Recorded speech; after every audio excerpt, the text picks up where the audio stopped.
What is, you know what? I'll keep it on theme. Groovy defenders. That's right. Groovy. We'll go with that since we debuted our new kit. It's the Scarf, J.R. Liebert. Welcome to episode 314 of Defenders of the Bank.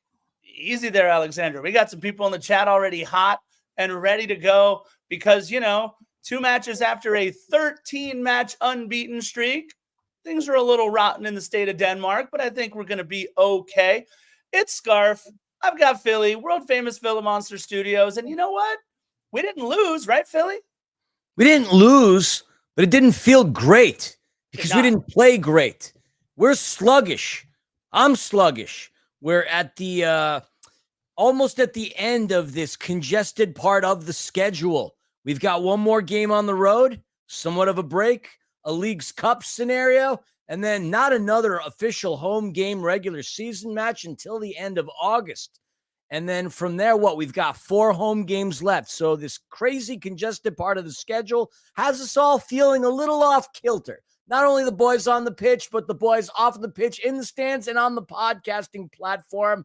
Yeah, I'm feeling just as sluggish as LAFC did against Real Salt Lake. What a game. Imagine what it would have been like had Chicho and Andres not been on the pitch. I mean, imagine what it would have been like if Timmy Tillman stays healthy. Look, everybody's kind of pointing to that. Yep, Timmy didn't play in the 5-1 loss to Columbus. And as soon as Timmy went out, that's when RSL started to look a lot better. So I guess there's something to be drawn there. Outscored 6-1 without Tillman on the pitch over the last couple games. But everybody relax. I'm going to give you the Aaron Rodgers right now. Relax. We've got the transfer window. Aaron Rodgers open. Not on the Jets. Relax. We've got the transfer window open. That means bodies will be coming. Steve Cherundolo definitely said they are going to make their team better in the transfer window. I don't know what else he's supposed to say, right, Philly? But we know that Olivier Giroud is coming.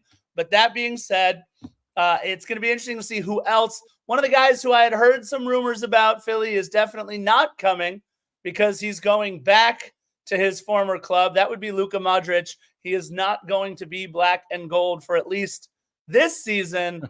I was hoping for something with Luka Modric, but that's not happening. But silly season, Philly, it's about to begin. The transfer window is open. You know what we're hearing a lot of? And I feel for you Dortmund supporters. I genuinely do. Marco Reus to the Galaxy. I didn't think it would be something that would happen. I thought he would be in a little more closely linked to St. Louis. But the Galaxy bought the discovery rights from Charlotte. And we could talk about discovery rights for a while. That's so dumb. You know what? Screw it. LAFC, we got dibs on Mbappe. There, I said it. Discovery rights obtained. Marco Reus to the Galaxy. Gross. Absolutely gross. I would be curious, though, to know how Steve thinks we're going to bolster up. In particular, our midfield. He did say stuff. There have been rumors alluding, but the one thing, like you said, we do know is that we are getting a certain Frenchman that's going to join our club. That'll be fun to see him. Does he wear the number 9, though?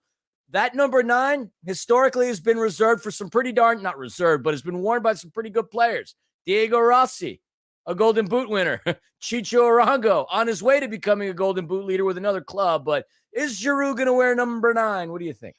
Well, if he doesn't and the rumors are true and he puts on the 10 shirt, I guess that's the end for Carlos Vela in black and gold. Carlos Vela can't come back, right?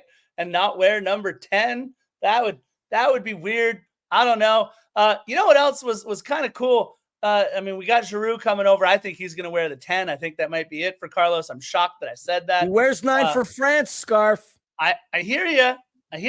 I think he'll be the best number 9 to ever wear the shirt by the time that he's done with it. I think he's going to score lots of goals for us. I think it's going to be an absolutely incredible combination of Denis Bouanga on one side, Kike Oliveira on the other side, and Olivier Giroud. I mean, come on. I'll take that all day long. But Philly, Scarf, Giroud's never worn the number 10. I'm just letting you know. For France, he's worn 9. For AC Milan, he's worn 9. At you. Chelsea, he wore 18. At Arsenal, he wore 12. In France, in Montpellier, he wore Listen, 17. I did the same research you did. I looked over there at Transfer Market, saw all the kit numbers. I gotcha, but I think it's one way that LAFC could potentially put the Carlos Vela rumors to bed once and for all by putting Giroud in the 10 shirt so we can get ready to boo Carlos Vela as he goes to San Diego next season. You really think this is happening?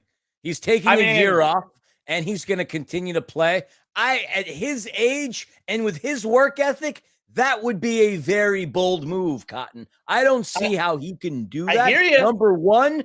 And number two, just because of obviously somewhat of a legacy he's left here. But by number two, how he could come back and expect to be lethal in that scenario. If he was in his 20s, even if he was in his 20s, it is leaving a sour taste in my mouth that this is even a rumor. I wouldn't be stunned if he goes to San Diego, but a whole year off to snub a team who he put on the map only to go to another team to start this all over again. Nah, man, it'd be, for me, persona non grata if that's the case. Oh, I get it. I will boo Carlos Vela if he's wearing a San Diego shirt. I have no problem with that, especially with the way that he's gone about it with Tom Penn and Bob Bradley. And now, oh my goodness, there's just so many things happening down there. But look, let's update the let's bring us back to more positive things, Philly. Let's talk about the new kit. I think a lot of people think once we saw it in person, it was absolutely beautiful. They did a wonderful job. Not sure how LAFC kind of fits into the Aztecs legacy at all, but I think it's pretty cool. The kit you and I both thought was absolutely beautiful, Philly. Yeah, I mean, it looks as it does on social media and in the pictures. In person, it's just even better. It's a fabulous design. Everybody who was involved in the creation of this just knocked it out of the park. This, without a doubt, one of the best kits in club history. No question about that. Does it give LA Aztecs vibe? Yes. But the LAFC's already been far more successful than the Aztecs ever were, including the time when Johan Cruyff was there and George Best, two absolute legends and monsters. It's crazy to think of all the history that has occurred on U.S. soil in soccer, how no league has ever really become massive up until recently. And yeah, since 96, this league kind of sucked. Honestly, even in the 2000s, this league kind of sucked. It wasn't until probably, I would say, 2010 upwards, this league really started getting good and interesting. But I loved it. Everybody who had their 70s garb on was fantastic. Even the marketing, the videos, Max being Ron Burgundy-like. I'm getting those semi-pro Will Ferrell vibes. Everything about this marketing thing, other than the cost of materials, was flipping phenomenal. Yeah, no, they did a wonderful job. I like that we kind of, gave a little "How's your father" to Tom Penn down there in San Diego, because we kind of used some of those Padres colors first. I would have loved to have seen it be that orange of the original San Diego Aztecs, or LA Aztecs, excuse me. That's my only gripe with it, is that I'm a Mets fan. You're a Mets fan. I would have loved to add some more orange to my closet. With that Aztecs color. Aztecs, by the way, did win the championship in 1974, by the way. They weren't all terrible. They had one chip, as many as we have so far. So, but look, great job on it. They came out with two different Nobody cared in 1974 scarf. They were still playing. They still won a championship. This league NASL didn't matter until Pelé came in. Then you can really start. They still won a championship. Either way, nothing. 1974. They got more people watching Burbank High soccer matches. Oh my goodness. Okay. Look, the transfer window is upon us. The new uniforms are upon us. A date with Seattle is upon us, and they haven't lost in quite some time. But we're here on episode 314. By the way, area code is St. Louis, and I have nothing else because I did way too much on the last one. Area code is St. Louis, 314. Let's get into some of what we do here at the top. And we want to remind everybody, August 4th is the Mo Fascio kickball tournament. There are now a lucky number 7 teams, 7 in the kickball tournament. So get your boys together, get your girls together, get everybody together, and get yourself a team for this kickball tournament. It will be August 4th, coming up in just a couple of weeks. It's the day before Philly takes off for Europe, if you need to put that on your calendar too, so that you can miss him longingly. So make sure you get into that kickball tournament. Hit them up on Instagram. Get yourselves in. It's all for obviously a wonderful cause. The field that we built out in Cudahy in memory of Mo Fascio. So make sure you sign up for the kickball tournament. Let's get into this day in LAFC history real quick. Then we do have some news and notes to talk about. Not a whole ton of stuff, but a few quick things. We are listening to this podcast on July 18th, 2024. And on July 18th, oh my goodness, so many years ago, that's 7 seasons ago, July 18th, 2018, in the 2018 U.S. Open Cup quarterfinals, LAFC defeats the Portland Timbers at home. It was an own goal by Guzman to start, and he did not have a good tenure in Major League Soccer. David Guzman had a rough go of it. Carlos Vela scoring in the 38th minute, and Marco Ureña scoring in the 51st minute.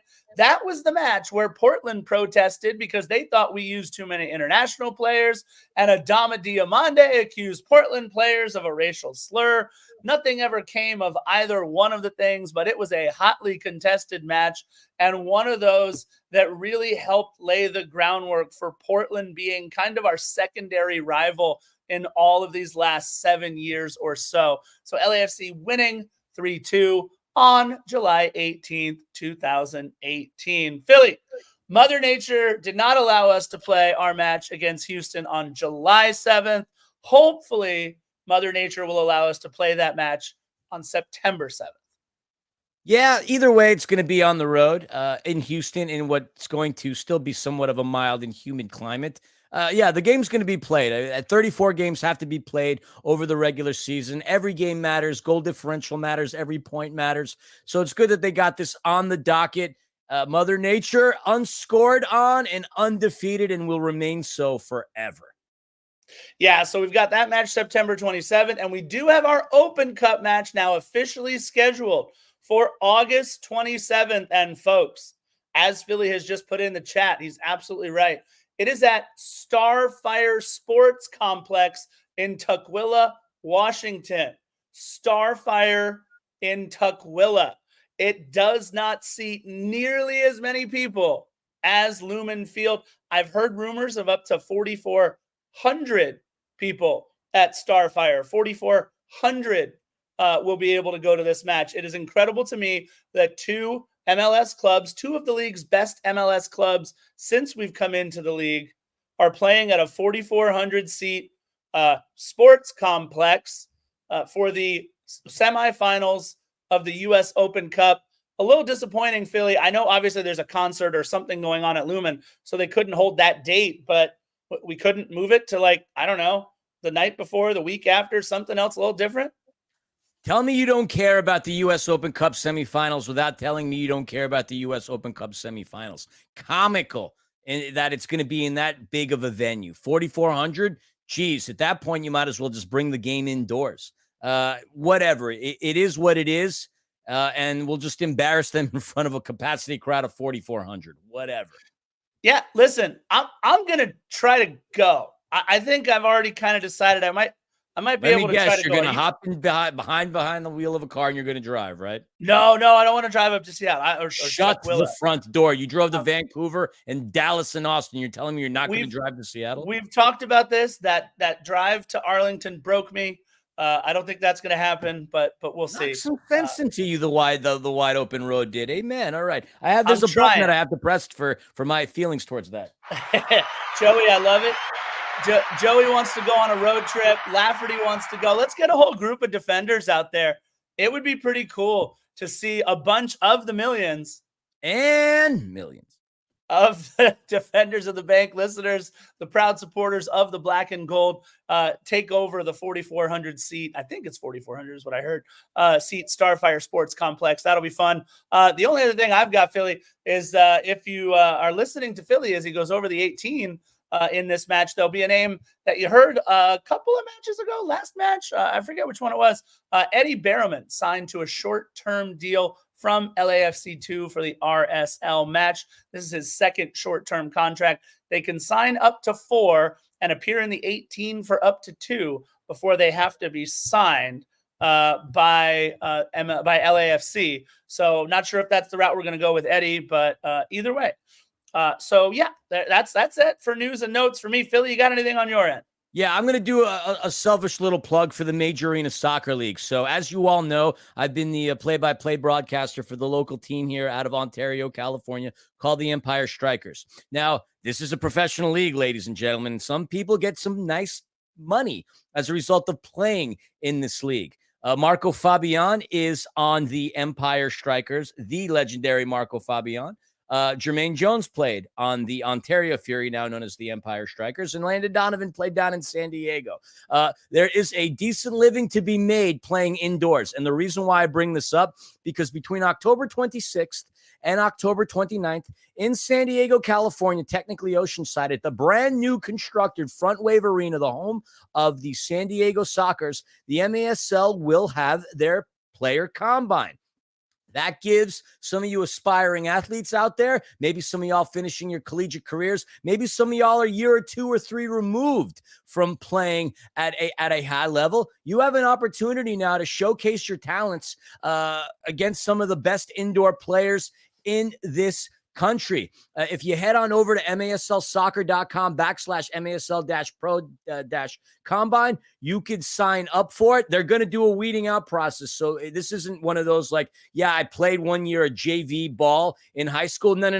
You're not going to be invited to the combine. But if you're a serious competitor and have a decent pedigree behind you, this is your opportunity knocking on your earlobe right now to get the chance to play professional indoor soccer. Some people have made jokes about easily walking onto the field and succeeding in this league. And if you think you can do that, put your money where your mouth is and let's see what the deal is. 13 coaches and technical staffs from around the MASL will be there. Who knows? Maybe you could spark the fancy of the Baltimore Blast or the San Diego Sockers, or have me call goals for you at Toyota Arena in Ontario, California. Once again, October 26th through the 29th in Front Wave Arena, the brand new Front Wave Arena in Oceanside, California, MASL Pro Player Combine. Love to see if any of y'all actually take me up on this request for putting your money where your mouth is. Look, it'd be pretty cool if we had one of our listeners, one of the defenders of the bank, make an MASL team. Are you kidding? I would love that. I would buy your jersey. I'd make sure we talk about you each and every episode. If you make it from the listener of Defenders of the Bank to a member of one of these, 13 teams now, right, in MASL? Yep. I mean, there was 14. There's going to be a couple more expansion teams. You make the local team at Empire. Again, you could line up with Marco Fabian and a couple other awesome players soon to be named. Yeah, it's going to be a lot of fun. Quick LAFC 2 update. Unfortunately, they fell to Los Gros, or Ventura County Football Club, on PKs 5-4 after playing to a 1-1 stalemate in regulation. But the reason why I want to bring that up, folks, anybody who's going out to the Seattle match, if you're going up to Seattle for Saturday, July 20th, for this match that's coming up in just a couple of days, get there early. They're playing a doubleheader. LAFC 2 will be taking on the Tacoma Defiance at noon. That's pretty cool. The match against Seattle for LAFC is at 7:30, but Tacoma is playing LAFC 2 at noon. So get up there early, get to the LAFC 2 match. It's going to seem so empty at Lumen Field having that LAFC 2 Tacoma Defiance match there, but still, it's going to be really cool. So if you guys can get out to there, I think it'd be fun. What do you think, Philly? Doubleheader. How do they get Lumen into the U.S. Open Cup semifinals? They got to basically be playing in an arena not even really well equipped for college soccer. It's just so funny to me. We should offer up Toyota Arena. It's not big enough, but it'd still be more people than 10,000 at Toyota Arena, give or take. All right. So Philly, look, it wasn't 5-1. It wasn't 2-1 like you and I predicted, unfortunately. It also wasn't fun. It was not. I mean, that second half, This was a stinker all the way around. Philly and I are going to break it down after we get into the lineups and everything else. It was a grand opportunity for LAFC to pick up 3 points with, as I will go over in Real Salt Lake's lineup, no Chicho Arango, no Andres Gomez, and barely any, because I was right. He really wasn't 100%, and just came on as a time waster substitution in stoppage time. Justin Glad. You had three of their best players. And like Justin Ruderman pointed out when we were talking at the press conference, they basically benched Emeka Anelli, and he was a game changer once he came out onto the pitch for RSL until like the 80th minute. So you got four of their top players not there. A huge opportunity wasted, Philly, for LAFC to take all 3 points at home against Salt Lake. Yeah, 15th regular season meeting. Historically, we've been better than them, 11-3-0, but not as of late. They beat us 3-0 in the Mother Nature winning snow game. They beat us last season as well. So in LA, believe it or not, October 1st, 2023. So RSL has had our number as of late. And coming into the matchup today, you'd think that both teams would be firing on all cylinders, but both teams also had omissions of players. I thought we had it better with just two defenders being out. RSL did not have Chicho. They did not have Andres Gomez. They did have Diego Luna.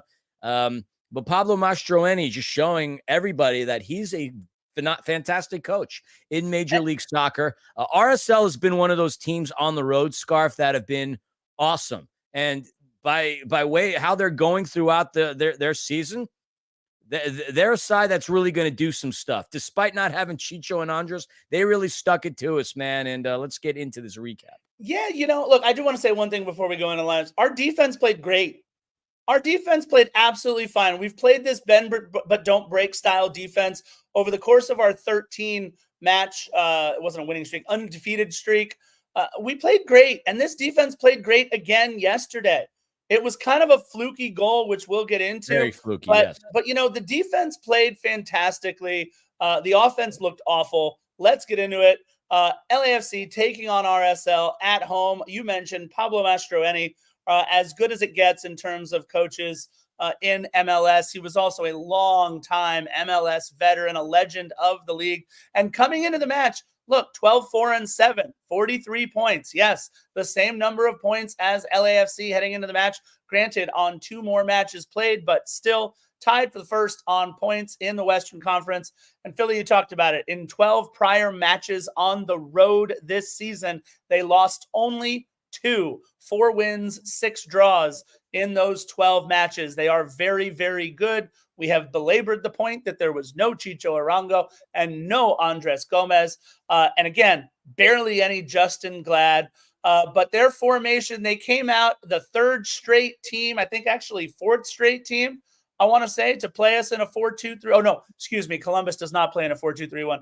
They're 3rd of our last 4 opponents to come out in a 4-2-3-1, a style that we're very comfortable playing against. But I think Columbus may have unlocked something. I don't know that Steve Cherundolo agrees with me because I asked about it in the press conference, but I think they may have unlocked this high-pressing, extra physical style. Keep pressing until LAFC shows you they can beat it, and LAFC in this match very simply did not.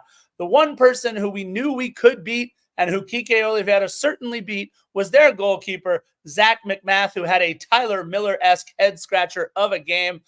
Defenders, Philip Quinton, Bodie Hidalgo, Brian Vera, and Alex Catranes.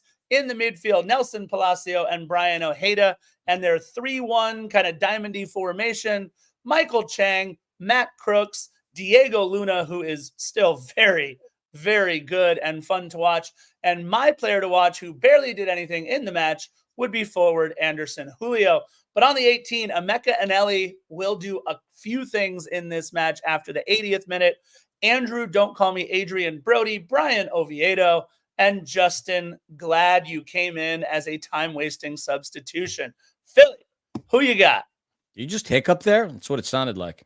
Oh, no, I don't know. I did that. Maybe the way you sounded, it sounded like you hiccuped. Yeah. Hugo Lloris in between the pipes. No surprise there. Ryan Holling said Eddie Segura and Aaron Long in the center back role. Omar Campos on the outside.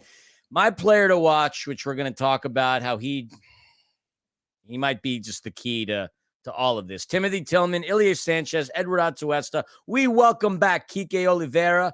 He's got himself a third-place medal, having competed with Uruguay in Copa America, and he got some good minutes playing under one of the best coaches this game has ever seen, in that of Marcelo Bielsa. Matty Bogusz, the center forward spot, and on the outside, around the outside, Denny Bowanga.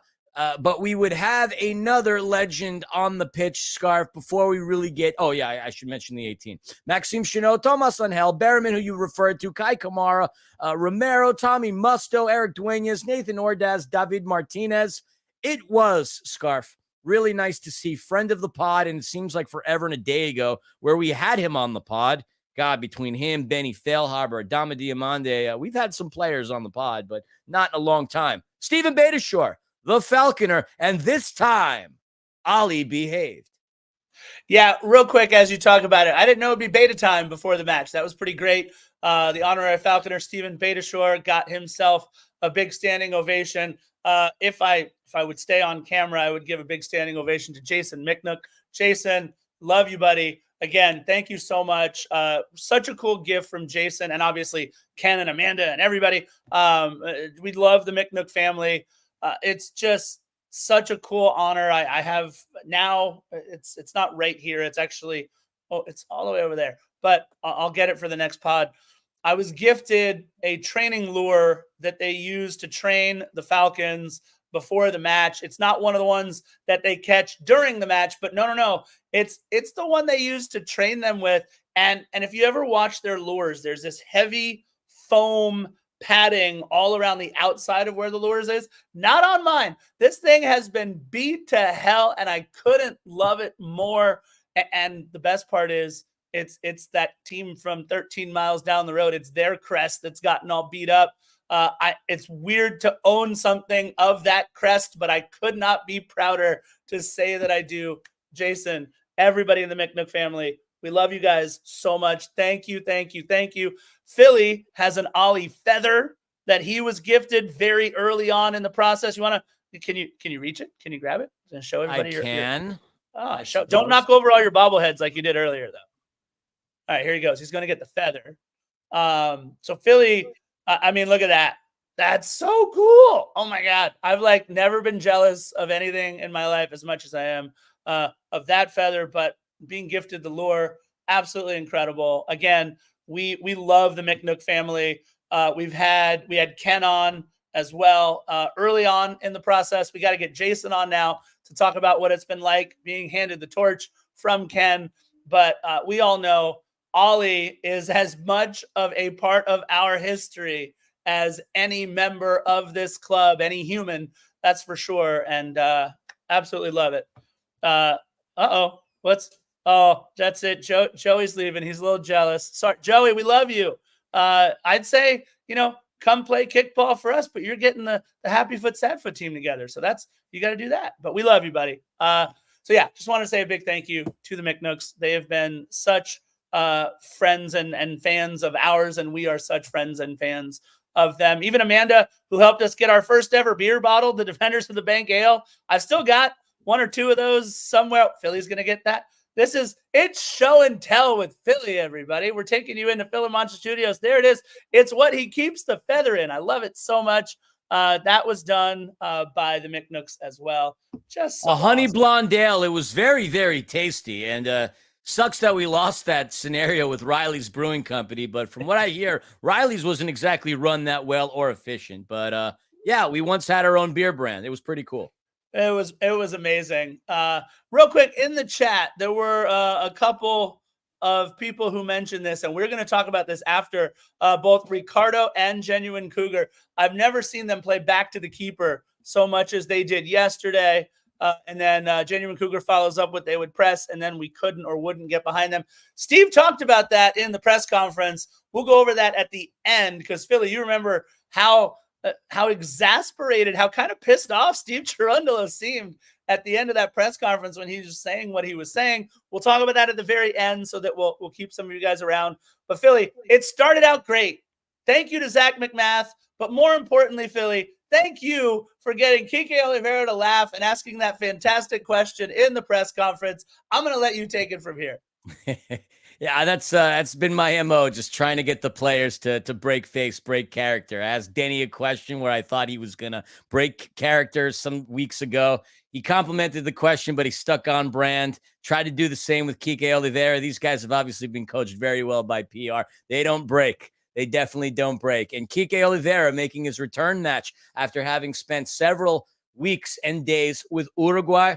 Uruguay had a great run in Copa America. Very close to making it to the finals. They did end up beating Canada in a PK scenario, and they won third place. Kike Oliveira getting valuable time, playing with some amazing players, reuniting with our Scar's former favorite player, and that of Brian Rodriguez. Brian, I no longer play on LAFC. Brian, I don't know. I couldn't think of anything. But you talk about a welcome back scenario. The play starts off like this. Atuesta had a great long pass over the midfield. He tried to connect with Kike, but it landed in front of Zach McMath. He came out of the box, and Kike charged at him, got McMath shook. He whiffed on an attempt to get it away, and Oliveira picked it up and booted it. One bounce, boom. Back of the net, threading the netting. Welcome back from Copa America, Kike Oliveira. 5 minutes into this game, LAFC already off on the right foot as a result of the wrong foot of Zach McMath. And this one couldn't have started any better for us. Yeah, I mean, tough angle, great shot. Kike Oliveira, I think we're all seeing him, right, come of age kind of right before our eyes.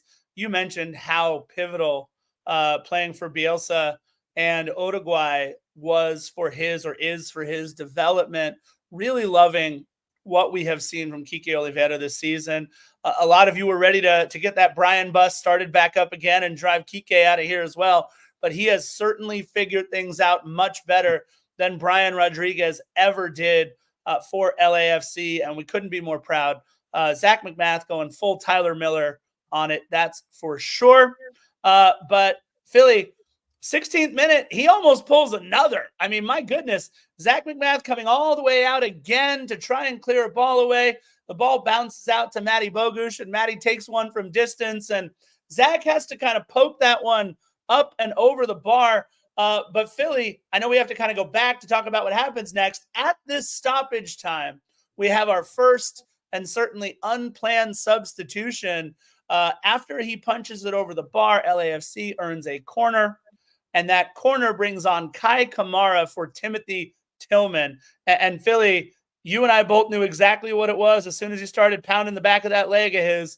That hamstring just kind of went on Timothy Tillman, and kudos to him. He didn't try to go anymore on that hamstring. He got a little bit of treatment, came off the pitch, jogged back on to see what he could do. He took one full step, and immediately, because I was only watching Timothy Tillman on the play, it was like the, 11th, 12th minute or so, maybe 17th. Even a little bit later. What's that? No, 17th is when he comes out, but it was a couple of minutes before then, after all this is going on. He's doing kind of the messy jog in the middle of the pitch, just kind of waiting and hoping the ball doesn't go to him. He knew it immediately, unfortunately, and he comes out in the 17th minute for Kai Kamara. And Philly, you and I, we both kind of saw it. That's when this match changed. I mean, LAFC's look completely different with him not being there, period. He didn't play in the game against Columbus. He was up in Founders Club, not too far from us, because of the yellow card accumulation. And those two matches that Timothy Tillman has missed, we've seen quite the difference. Whether or not you question his place in the starting lineup, I think you would just have to look at these two games as a microcosm of that. Yes, players are fatigued. A lot of action has been going on Wednesday, Saturday games, preparing for a lot of stuff, going up against some tough, hardcore competition.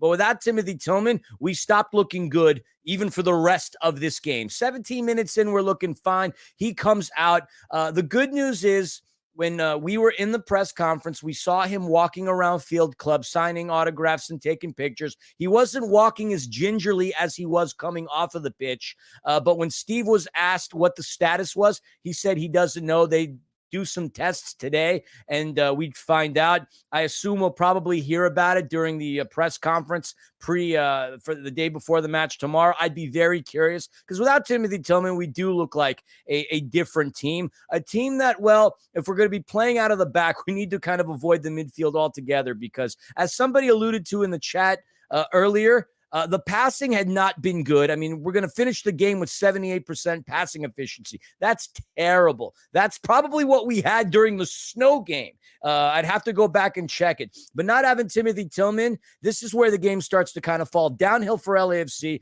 as RSL starts to regroup and regain composure. Yeah, and look, it wasn't like it just fell off a cliff immediately. I feel like we definitely kept some pressure on, especially in the 27th minute. Ryan Hollingshead with a great long ball through the middle to Denis Bouanga, but Quinton, their defender, just wouldn't lay off of that hip of Denis Bouanga, and Zach McMath stayed on his line, made a great save. Denis really didn't get much on the shot right at Zach McMath, but still, we were playing just fine. And then, unfortunately, kind of a silly foul by Kai Kamara, Philly, in the 33rd minute. Look, I didn't like the foul at all. I'll say this. Philly, you and I, we love Kai Kamara. He was kind of awful when he came on in this one. I don't think it was Kai's best match at all for LAFC. Really didn't do himself any favors. Didn't win as many aerials as we would have liked. One header late in the match, which we'll talk about, that was a moment for us. But, man, the difference between what the ball looked like as it was moving around a little bit better with Tillman on the pitch and certainly Kai Kamara, two very different players that do very different things. It was not a like-for-like sub, and Steve Cherundolo talks about that in the press conference for sure. But a bad foul by Kai Kamara leads to a set piece from Brian Vera. And look, I think Smirty, here, I'm going to put Smirty's chat, his message up in the chat. Hugo Lloris was there. He would have absolutely saved it. Unfortunately, Ilie with a little back heel or maybe off the calf, something. It took a very tiny deflection. But Philly, as you and I both know, this is a game of inches. And unfortunately, Hugo couldn't get to that ball anymore after the deflection. And we are down. We're drawn now 1-1. Yeah, I mean, nobody was more surprised than Hugo Lloris. Ilie had the back heel, but I mean, look, kudos to Brian Vera. He smacked it hard enough to create that opportunity. So while Ilie did have a hand or literally a foot on it, the power behind Vera's attempt is what led to that. So, now we're in the scenario where the game is drawn 1-1. And look, seconds later, RSL makes another great run. Crooks to Anderson Julio, but the shot goes right into the netting. Similar to the Galaxy game where we let in their first goal and then seconds later, Paint still had an opportunity where he missed things. Right off of the back heels of that, RSL looking to be aggressive, and we got lucky that nothing happened there, that Anderson Julio shot did hit the netting. Yeah, look, from the run of play, they came close a few times, sure, but over the course of a 90-minute match, professional soccer teams are going to come close. But we did not break from the run of play at all. It was a set-piece goal yet again that we gave up in this one.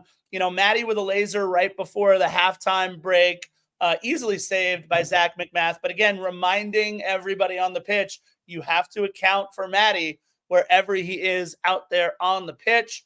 And we go into the half, Philly 1-1, kind of ruining a couple of missed opportunities, but also seeing that we really weren't the best side over the last 20 minutes or so of that half.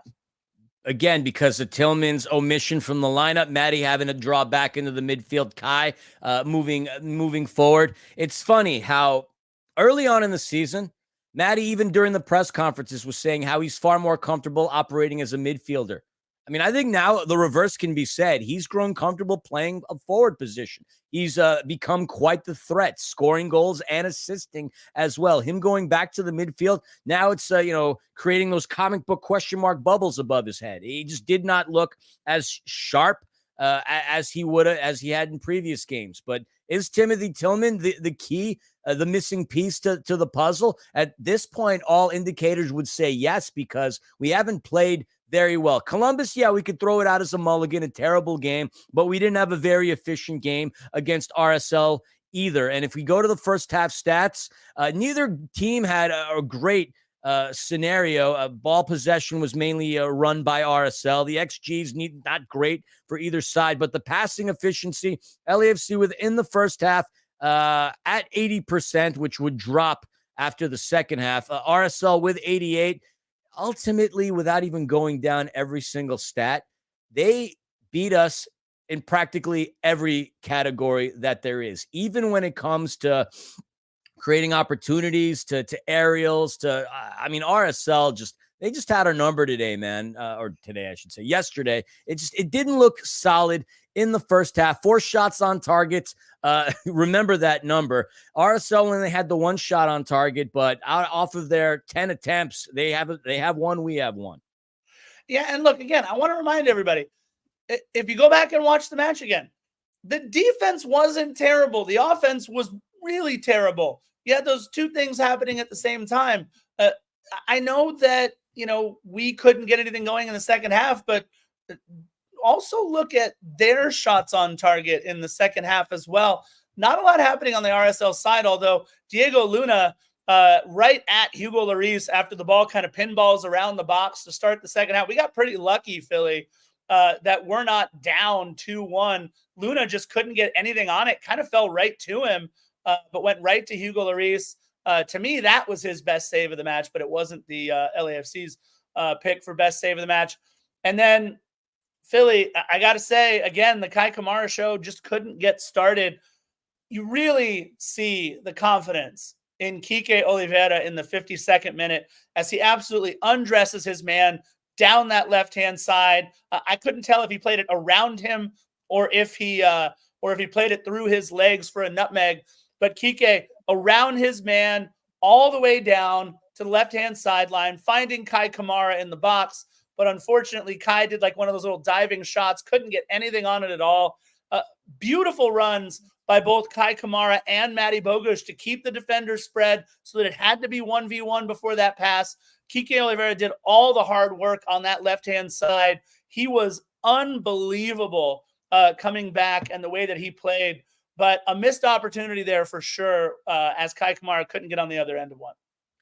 I mean, I don't know what else you want to discuss, but the biggest opportunity for us that was whiffed was in the 79th minute.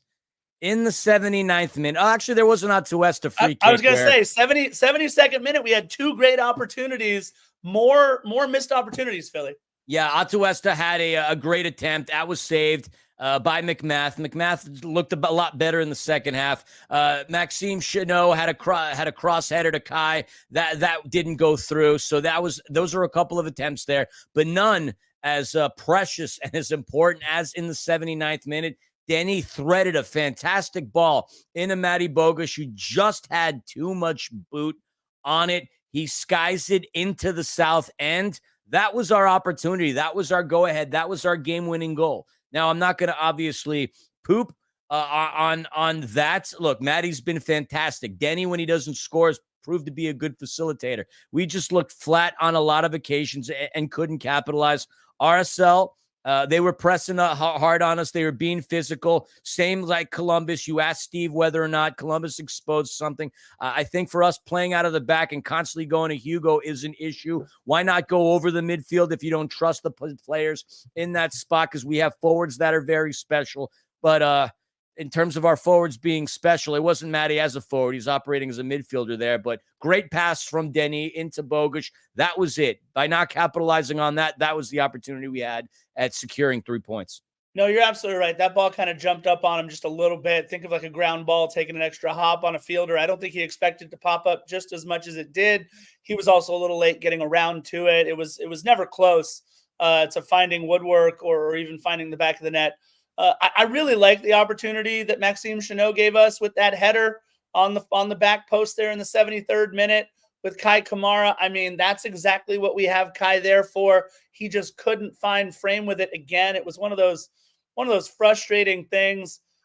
We had a couple of good opportunities, but that was it in the way of LAFC. When RSL brought on Emeka Anelli in the 78th minute, that was Pablo Mastroeni trying to steal one for sure. He had a couple of near misses and some incredible runs right through the middle of the park, by the way. Made one excellent pass that almost scored a goal for RSL, and then had a shot on target right in the middle of the box as well. So Emeka Anelli showing why he's one of the more feared offensive players for RSL. But Philly, a very frustrating end of the match. We had one more free kick, right as time expired, but Atuesta couldn't get it nearly deep enough and into the box. Giggity. And that's the end of the match. Yeah, we went into the locker room at halftime with 4 shots on target. Unless the statisticians effed up, we finished the game with 5 shots on target. Yeah. 5 shots on target. That means 1 in the second half. That's not going to do it. That's not going to cut it. RSL had 19 shots. Granted, 3 of them were on target, but they held possession longer. Their passing accuracy was far better. They did commit more fouls, which I was surprised about. More yellow cards too, but ultimately in a lot of statistical categories, they were better than us. And with that draw, we're now 9-1-3 at home, which still puts us in a good position. 44 points on the year. We're 4th in the race for the Supporter Shield, behind Inter Miami, who's got 50, FC Cincinnati at 48, and the LA Galaxy jump over us. But keep in mind that we've got some games on hand. What was that? Sorry, the Carson Galaxy. Thank you. I wasn't sure. I thought I misheard you. Yeah, so we're very much in the hunt of things. But we got Seattle on the road, which is never a fun place to play. Even Vegas didn't think we would beat them in the playoffs last season at Lumen, but we did. But the positives that we can draw from this game are we didn't lose. Obviously, we didn't really play to win, but we welcome back Kike Oliveira. He has his 5th goal of the regular season, 8th in all competitions, and he's third place on the team in terms of scoring in those. Hopefully, Timothy Tillman gets back on 2 feet. Aaron Long made his 180th regular season appearance, which is pretty cool. And so, look, those are the glass half full ideas. Oh, and the fact that we're going to get back Moody and Palencia in the game against Seattle, so that'll be good. 7:30 on Saturday, Scarf, a late one, but it's always fun when we play Seattle. That's for sure. Look, you talk about how we only had 1 in the second half. They only had 1, I believe, in the second half. They had 2 shots on target going into halftime. They finished with 3, 19 shots total, but only 3 making it through the back line. I know that it looked awful on the offensive end, but I'm just saying, if you look at everything that LAFC did defensively, if not for a little flick by Ilie Sanchez on a set piece, if not for a little flick, we win this match 1-0. It is a totally different narrative. We don't love how we look, but look, they don't ask how many, they just ask how. And that would have been a 1-0 win. And so I really think, yes, I think there's trouble in the midfield for sure, especially before the injury to Timothy Tillman. We need more midfield help. We know that frontline help is coming. I think our back line has been great. Could we get better? Sure. I suppose we could, right? I mean, heck, we brought in a Giorgio Chiellini out of nowhere. So yes, we could certainly get better. But I'm just saying, it wasn't as bad as it looked. Everybody in the chat who's talking about, hey, Olivier Giroud is technically on LAFC on the 18th. We're going to see him in Seattle on the 20th. Nothing that you and I have heard, Philly. Not one thing have we heard that he will be even in attendance for the match, let alone in the United States for the match. I don't know where Olivier Giroud is now. If somebody wants to check his Instagram or whatever the cool kids have these days to see where he is, I don't think that we are going to see Olivier Giroud in a black and gold uniform until my preference would be after Leagues Cup. I don't think it'll be after Leagues Cup because, I mean, we don't have a regular season game until August 31st. That's an awful lot of time. But defenders, keep this in mind. When we got Chiellini and Bale late in the seasons that they came in, there was a press conference. Remember? We had to unveil them. That star power, they're not just going to trot Olivier Giroud on the pitch without unveiling him first. There is no press conference scheduled. We would know because we're on all of these email PR lists. So until we see a press conference on the schedule, I don't think we see Giroud on the pitch for a little while. Another thing I also wanted to remind you of, the year that we won the MLS Cup, 2022, it wasn't that long ago, we had a stretch, granted it was in August, where we didn't perform as well. We lost 2-1 to San Jose on the road August 20th. 6 days later in Austin, we got shellacked 4-1. A few days after that, we lost to the Houston Dynamo 2-1. Then we had another game in which we beat Salt Lake at home. We lose to Dallas on the road. Everybody's thinking our season's cooked. And then guess what? We go on a nice run.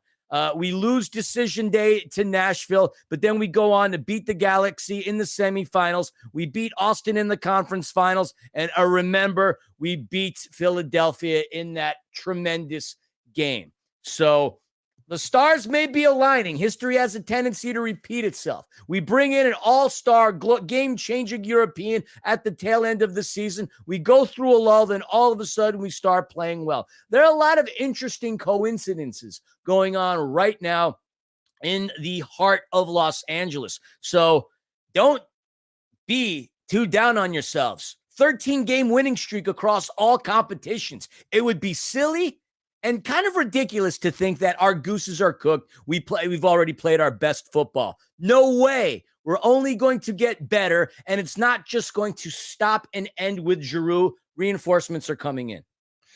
And for everybody in the chat, there are a few people that said, Scarf, you're crazy. That's way too long to wait to play Olivier Giroud.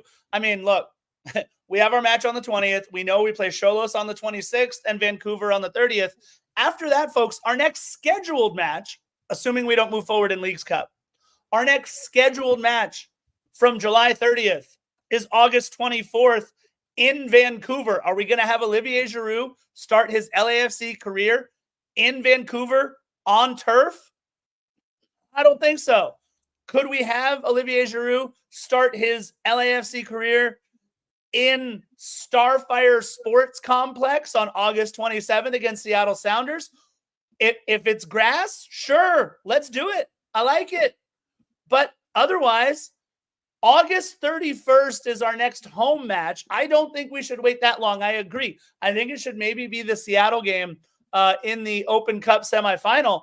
But August 31st is our next match at home against Houston. I don't know where Philly just, there we go. I was going to say something, Philly. If you look at the way we started this episode,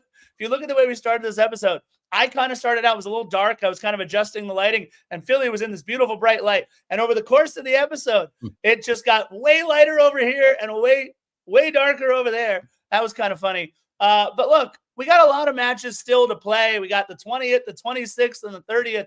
We got to worry about staying healthy. We got to worry about scoring goals. And we got to worry about Cholos coming in to BMO Stadium. They're going to be ready to go. Hello Kitty cannot play. So, look, it's going to be interesting. 7 matches in 26 days, only because of Hurricane Beryl. Otherwise, it would have been 8 matches in 26 days. So, just something to think about as we get into this last stretch of, what is it now, 3 more matches over the next 10 days from the 20th to the 30th. But you know what? I think we're going to see Olivier Giroud. Leonardo's asking, do we think there'll be a presser? Absolutely, there will be a presser. 100%. They Every big player we've brought in, there's been a presser. I don't see that changing.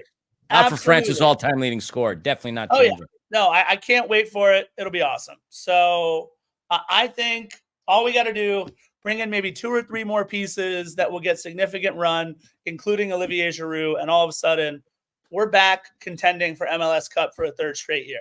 Yeah, but let's not forget the festivities for the regular season, may be coming to a chillax, if you will. But the cool thing that we have going for us is there's also an all-star game that we have to look forward to. All-star games are fun, people. I like all-star games. It's going to be happening, obviously, in Columbus, and we've got Denny Bwanga, who's going to be participating in it, and we got Hugo Lloris. How in the heck are they coaches' picks, by the way? That's something I would really like to know.